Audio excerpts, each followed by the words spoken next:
കൈരളി പീപ്പിളിലെ എല്ലാ മാന്യ പ്രേക്ഷകർക്കും സ്വപ്നങ്ങളുടെ യാത്രയിലേക്ക് ഹാർദവമായ സ്വാഗതം. സ്വപ്നങ്ങളാണ് എല്ലാ മനുഷ്യരെയും ലക്ഷ്യത്തിലേക്ക് എത്തിക്കുന്നത്. സ്വപ്നം കാണാത്ത മനുഷ്യരില്ല. ആ ലക്ഷ്യസ്ഥാനത്തേക്കുള്ള അവരുടെ യാത്രയാണ് ഈ സ്വപ്നങ്ങളുടെ യാത്ര. ഇന്ന് ഞാൻ നിങ്ങളുടെ മുമ്പിൽ പരിചയപ്പെടുത്തുവാൻ പോകുന്ന വ്യക്തി സുഹൃത്തുക്കളും ചങ്ങാതിമാരും ഒക്കെ ആയിട്ട് കളിച്ചു നടക്കേണ്ട ബാല്യകാലം കഠിനാധ്വാനത്തിലൂടെയും പ്രതിസന്ധികളെ തരണം ചെയ്യാനുള്ള മനക്കരുത്തോടുകൂടിയും വിജയത്തിലേക്ക് കടന്നു വന്ന ഡോക്ടർ പി അനിൽകുമാർ. കേരളത്തിൻ്റെ തലസ്ഥാന നഗരിയായ തിരുവനന്തപുരത്തെ കാട്ടാക്കട ആമച്ചൽ സ്വദേശിയാണ് അദ്ദേഹം. ഇന്ന് ബാംഗ്ലൂർ നഗരത്തിൽ അറിയപ്പെടുന്ന ഒരു പ്രമുഖ വ്യവസായിയും അതിലുപരി അദ്ദേഹം സാമൂഹ്യ സേവന രംഗത്ത് പൊതുരംഗത്ത് വളരെയധികം ശ്രദ്ധേയനാണ്. അതാണ് ഏറ്റവും ഇവിടുത്തെ വിഷയം. കാരണം അവശത അനുഭവിക്കുന്ന സഹജീവികളോട് കാണിക്കുന്ന ആ സന്മനസ് അദ്ദേഹത്തിന് നേടിക്കൊടുത്തത് ജെറുസലേമിൻ്റെ ഒരു ഡോക്ടറേറ്റാണ്. കർണാടക സംസ്ഥാനത്ത് നിന്ന് 6 പേരെ തിരഞ്ഞെടുത്തതിൽ ഏക മലയാളിയാണ് അദ്ദേഹം.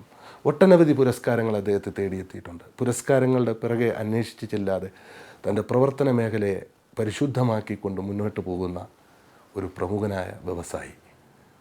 MJ ഇൻഫ്രാസ്ട്രക്ചർ പ്രൈവറ്റ് ലിമിറ്റഡിൻ്റെ managing director and chairman and coral ഗ്രൂപ്പിൻ്റെ മാനേജിംഗ് ഡയറക്ടറാണ് ഡോക്ടർ പി അനിൽകുമാർ. അദ്ദേഹത്തെ ഈ പ്രോഗ്രാമിലേക്ക് ഞാൻ ഹാർദവമായി സ്വാഗതം ചെയ്യുന്നു. നമസ്കാരം സർ. നമസ്കാരം. ഒരുപാട് ഇൻട്രഡക്ഷൻ്റെ ആവശ്യമുണ്ട്. എന്നാലും ഏറ്റവും കൂടുതലൊരു വ്യവസായ രംഗത്ത് മാത്രമല്ല, പൊതുരംഗത്താണ് താങ്കൾ ഏറ്റവും കൂടുതൽ ശ്രദ്ധേയനാണ്. ഞാൻ നേരത്തെ പറഞ്ഞു ഇൻട്രഡക്ഷനിൽ, കുട്ടികളുമൊക്കെ ചങ്ങാതിമാരൊക്കെ ആയിട്ട് കളിച്ച് നടക്കേണ്ടതാണ് ഒരു ബാല്യകാലത്ത് ഏതൊരു കുട്ടിയും ആഗ്രഹിച്ചു പോകുന്നത്. ആ ഒരു കുട്ടിക്കാലം താങ്കളെ സംബന്ധിച്ചിടത്തോളം കൂട്ടുകാരിൽ 9ാമത്തെ വയസ്സിൽ നാട് വിട്ട്, അതും അന്ന് ഭയത്തോടെ കാണുന്ന ഒരു വലിയൊരു നഗരമാണ് ബോംബെ. ആ ബോംബെയിലേക്കാണ് യാത്ര. എങ്ങനെയായിരുന്നു, എന്തിനായിരുന്നു? എൻ്റെ വീട്ടിൻ്റെ സാമ്പത്തിക ശേഷി തന്നെയാണ് ഏറ്റവും അതിലെ വലിയ കാര്യം. പിതാവിന് എന്തായിരുന്നു? എൻ്റെ അച്ഛൻ ആർമിയിലായിരുന്നു. എൻ്റെ അമ്മ, ഞങ്ങൾ 4 കുട്ടികളാണ്. പിതാവിൻ്റെ പേര് SP നായർ, അമ്മയുടെ പേര് ബേബി അമ്മ. 5 വയസ്സിൽ ഞാൻ 50 പൈസയുടെ ശമ്പളക്കാരനാണ്. അതായത് വീട്ടിൽ നിന്ന് സ്കൂളിൽ 1ാം ക്ലാസ്സിൽ കൊണ്ടാക്കും. കാട്ടാക്കട ഏത് സ്കൂളിലാണ്? Government Plavoor high school. അവിടെ അപ്പോൾ സ്കൂളിൽ പോയിട്ട് തിരിച്ചു വരുമ്പോൾ ഈ വീട്ടിൽ, അതായത് നാണു ചെട്ടിയാർ എന്ന് പറയും, ആ വീട്ടിൽ അവരുടെ കൊപ്ര ഉണക്കാനിട്ടുമ്പോൾ അത് കാക്ക ഓടിക്കാൻ വേണ്ടി മാത്രം ഇരിക്കുക.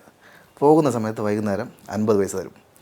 പിന്നെ പോകെ ഈ 50 പൈസയാണ് ആദ്യമായിട്ട് കിട്ടുന്നത്. അതെ, ആദ്യത്തെ 50 പൈസ കയ്യിൽ കിട്ടിയപ്പോൾ എന്തായിരുന്നു? എൻ്റെ വീട്ടിൽ തന്നെ കൊണ്ടു കൊടുക്കും. എൻ്റെ അമ്മയുടെ കയ്യിൽ കൊണ്ടു കൊടുക്കും. മാസം അന്ന് എൻ്റെ അച്ഛൻ 100 രൂപ മാസം അയച്ചു കൊടുക്കും. ആ പൈസ കൊണ്ട് വീട് കഴിയാൻ പറ്റത്തില്ല. 100 രൂപ വെച്ചിട്ട് ഞങ്ങൾ 4 മക്കൾ പഠിക്കണം. പിന്നെ വീട്ടിലെ കാര്യങ്ങളെല്ലാം നടന്നു പോകുന്നു. അങ്ങനെ ഒരു അതുകൊണ്ട് ബുദ്ധിമുട്ടാണ്. എത്രാമത്തെ മകനായിരുന്നു? ഞാൻ 3ാമത്തെ ആളാണ്. മകൻ ആൺമക്കളിൽ ഞങ്ങൾ 3 ആണും 1 പെണ്ണും. അതിൽ 3ാമത്തെ മോനാണ് ഞാൻ. എൻ്റെ അനിയൻ ഇനി ഒരാൾ, അവൻ 14 വയസ്സുള്ള സമയത്താണ് പിന്നീട് മരിച്ചു പോകുന്നത്. 9ാമത്തെ വയസ്സിൽ എങ്ങനെയായിരുന്നു ആ ബോംബെ യാത്ര? ബുക്കും പുസ്തകവും എല്ലാം കൊണ്ടുപോയി വീട്ടിൽ വെച്ചു. വിൽക്കാണ് വിറ്റിട്ട്. കള്ള ട്രെയിൻ തന്നെയാണ്. അതെ, എനിക്ക് ട്രെയിനിൽ ടിക്കറ്റ് എടുക്കണമെന്നൊന്നും ഒന്നും അറിയില്ല.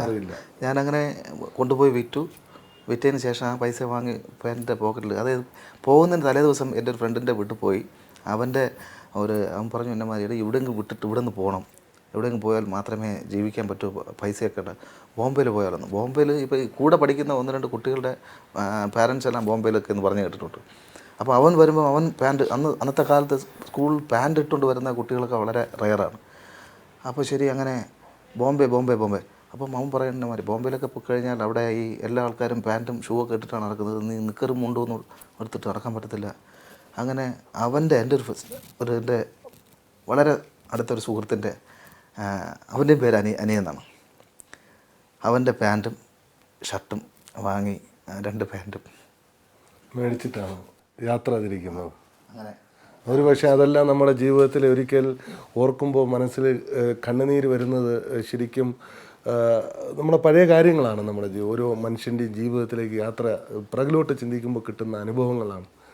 ആ പാൻസും ഷർട്ടും മേടിച്ചിട്ട് നേരെ വീട്ടിൽ പോലും പറഞ്ഞിട്ടില്ല? ആരുടെ പറഞ്ഞിട്ടില്ല. ആരുടെ പറയാതെ എൻ്റെ ഫ്രണ്ടിൻ്റെ അടുത്ത് മാത്രം പറഞ്ഞു. ഞാനങ്ങനെ അവിടെ നിന്ന് തിരിച്ചു തിരുവനന്തപുരം ട്രിവാൻഡ്രം സെൻട്രൽ റെയിൽവേ സ്റ്റേഷനിൽ തന്നെയാണ് കയറുന്നത്. ജയന്തി ജനത, അന്നത്തെ ജയന്തി ജനത. ഇന്ന് ജയന്തി ജനത ഉണ്ടോയെന്ന് അറിയത്തില്ല എനിക്ക്.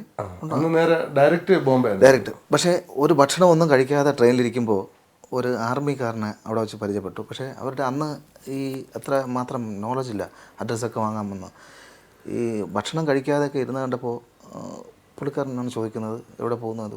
ഞാൻ പറഞ്ഞു അവിടെ ഞാൻ ജോലിക്ക് വേണ്ടി പോകുന്നതാണ്. അദ്ദേഹം വിചാരിച്ചു വല്ല ആരെങ്കിലും ക്ഷണിച്ച് വിളിച്ച് വരുത്തിയിട്ട് പോകുന്നതാണെന്ന്. പുള്ളി തന്നെ എനിക്ക് എൻ്റെ അടുത്ത് പറഞ്ഞു ഫുഡൊന്നും കൊണ്ടുവന്നില്ല എന്ന് ചോദിച്ചു. ഇല്ലയെന്ന് പറഞ്ഞു. പുള്ളി എന്നെ വാങ്ങിത്തന്നു ട്രെയിനിൽ ഇരുന്നിട്ട്. സന്തോഷമായിട്ട് കഴിച്ചു. ട്രെയിനിൽ കഴിഞ്ഞതിന് ശേഷം അവർ പോവുകയും ചെയ്തു. എവിടേക്കാണ് പോകേണ്ടതെന്ന് വെച്ചു. ഞാൻ പറഞ്ഞു ബോംബെയിൽ വന്നാൽ മതി. അപ്പോൾ എൻ്റെ ഒരു ഉദ്ദേശം അവിടെയും ഈ തേങ്ങ ഉണക്കുന്ന കൊപ്ര ഉണക്കുന്ന ആയിക്കോട്ടെ, അല്ലെങ്കിൽ ഇഷ്ടിക ചൂളായിക്കോട്ടെ, അവിടെ എന്തെങ്കിലുമൊക്കെ ഉണ്ടാവും, ജോലി കിട്ടും, എന്തെങ്കിലും ജോലി കിട്ടും, ഹോട്ടൽ പണി തന്നെ എന്തെങ്കിലും ചെയ്യാം എന്നുള്ളൊരു ധാരണയിലാണ് ഞാൻ പോകുന്നത്. പക്ഷേ അവിടെ പോകുമ്പോൾ ചെന്നിറങ്ങുന്ന ബോംബെ എന്ന് പറയുന്നത് ഒന്നും ഭാഷയെ ഒന്നും മനസ്സിലാവാത്തൊരു സ്ഥലമാണ്. മലയാളമല്ലാതെ വേറൊരു ഒരു ഭാഷ അറിയില്ല, മലയാളമല്ലാതെ വേറെ ഒരു ഭാഷ അറിയില്ല. അങ്ങനെ ഞാനൊരു റെയിൽവേ സ്റ്റേഷനിലാണ് ഇറങ്ങുന്നത്. റെയിൽവേ സ്റ്റേഷൻ മെയിൻ സ്റ്റേഷനിലാണ് ഇറങ്ങുന്നത്. ഇറങ്ങിയിട്ട് അവിടെ നിന്ന് നേരെ ഒരു പുറത്തിറങ്ങിയതിന് ശേഷം ഒരു മലയാളിയെ പരിചയപ്പെടാണ്. അവർ രണ്ടുപേര് പരസ്പരം സംസാരിച്ചുകൊണ്ട് പോകുന്നു. ചോദിച്ചു ചേട്ടാ എനിക്ക് എവിടെയെങ്കിലും ഒരു ജോലി വാങ്ങിത്തരുമെന്ന് ചോദിച്ചു. അവരെ പിന്നാലെ കൂടി പോകുന്നു. ഹോട്ടലിൽ എവിടെയെങ്കിലും ഹോട്ടലിൽ പോയി ചോദിച്ചാൽ മതി എന്ന് പറഞ്ഞിട്ട്. അവർ കണ്ണൂർക്കാരായിരുന്നു. അങ്ങനെ അതോ ആ ഹോട്ടൽ മലയാളിയാണ്, 2-3 ഹോട്ടൽ കാണിച്ചു തരാം എന്ന് പറഞ്ഞിട്ട് അങ്ങനെ ഒരു ഹോട്ടലിൽ പോയിട്ട് അവിടുത്തെ താജ് എന്ന് പറഞ്ഞൊരു ഹോട്ടലായിരുന്നു വർക്ക് ചെയ്യുന്നത്. ഹോട്ടലിൽ വർക്ക് ചെയ്തിട്ട് കുറച്ച് വീട്ടിൽ നിന്ന് അന്തേരിയിൽ വരെയാണ്. അപ്പോൾ അവർ പോകുമ്പോൾ അവരുടെ കൂടെ തന്നെ അങ്ങ് കയറാണ്.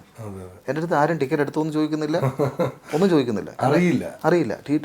ഞാൻ വന്ന ട്രെയിനിലും എൻ്റെ അടുത്ത് ഒരാളും ചോദിച്ചിട്ടില്ല ടിക്കറ്റ് എടുത്തോ എന്താണെന്ന്. കാരണം ഞാൻ അത്രമാത്രം സൈസിലേ ഉള്ളൂ. കാരണം ഒരു 9 വയസ്സുള്ള ഒരു ബാലനെ നമുക്ക് ഊഹിക്കാന്നുള്ളത്. ശരിക്കും അവിടെ വന്ന് ഇറങ്ങി ഹോട്ടൽ ജോലിയിലാണ് ആദ്യം. ഹോട്ടൽ ജോലിയാണ്. എത്ര വർഷം അവിടെ ജോലി ചെയ്തു? 2 വർഷം പണിയെടുക്കുകയാണ് ഒരേ ഹോട്ടലിൽ തന്നെ.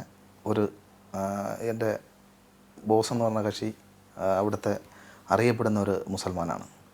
അപ്പം അദ്ദേഹത്തിൻ്റെ കൂടെ ജോലി ചെയ്യുന്ന സമയം മുതൽ ബാല്യകാലം മുതലേ എന്താ പറയുക, മുസ്ലിം സമുദായം എന്താണ് മനസ്സിലാക്കുക, അവരുടെ നിസ്കാരങ്ങളും കാര്യങ്ങളും എല്ലാം കൃത്യമായിട്ട് മനസ്സിലാക്കി അവരില്ലാതിരിക്കുന്ന സമയത്ത് എനിക്ക് നിസ്കരിക്കണമെന്നൊക്കെ സ്വയം തോന്നി. അങ്ങനെയൊക്കെ ഉള്ള ഒരു എൻ്റെ ആറ്റിറ്റ്യൂഡെല്ലാം വെറുതെ ഇരിക്കുമ്പോൾ എൻ്റെ നിസ്കാരം കണ്ടിട്ട് എനിക്ക് മലയാള ഖുറാൻ വാങ്ങി തന്നു. അന്നങ്ങനെ ആ മലയാള ഖുറാനിൽ നിന്ന് അക്ഷരങ്ങൾ എനിക്ക് പഠിച്ചെടുക്കാൻ പറ്റിയ വേദവാക്യങ്ങളാണ് എൻ്റെ ജീവിതത്തിൽ ഇന്നും എനിക്ക് അങ്ങനെ നിലനിർത്തിക്കൊണ്ട് പോകുന്നത്. മറ്റുള്ള എല്ലാ സുഹൃത്തുക്കളൊക്കെ ഒരുപക്ഷെ വിജയത്തിൻ്റെ അതെ തെറ്റെന്ത് ശരിയെന്തെന്ന് മനസ്സിലാക്കാൻ വേണ്ടിയിട്ടുള്ള ആ ഖുറാനിൽ നിന്ന് കിട്ടിയിട്ടുള്ള സംഭവങ്ങൾ എൻ്റെ സ്കൂളിൽ കിട്ടിയ ഒരു സംഭവമല്ല എനിക്ക്. ഇതെനിക്ക് യാഥാർത്ഥ്യമായിട്ട് ആ ഒരൊറ്റ ബുക്കിൽ നിന്ന് കിട്ടിയ സംഭവങ്ങളാണ്.